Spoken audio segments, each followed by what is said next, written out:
आज पुरी ठारे राज्य युव छात्र तरफ जन जागरण सभा आयोजन। आज पुरी ठारे राज्य युव छात्र तरफ जन जागरण सभा आयोजन करा जायथिला।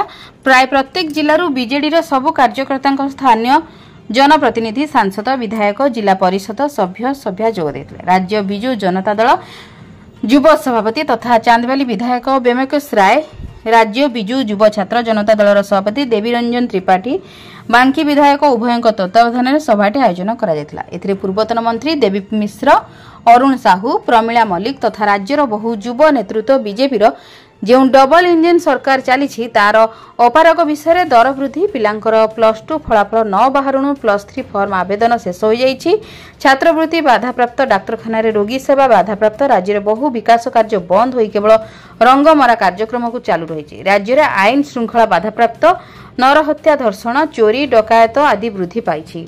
डायरिया आक्रांत रोगी मृत्युवरण करने संगे संगे आक्रांत संख्या वृद्धि पाउछि।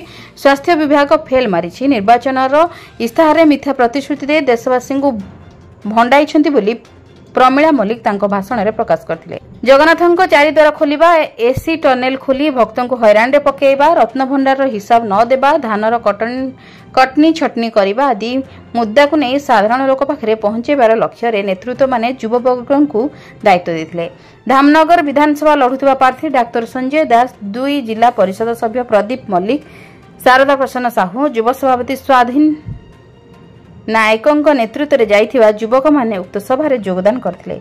नवीन पट्टनायक वर्चुअल माध्यम बीजेपी शासन विफलता तथा बिजु युव गोष्ठी को आगामी दिन में दल पर काम करिवार प्रेरणा देथिले।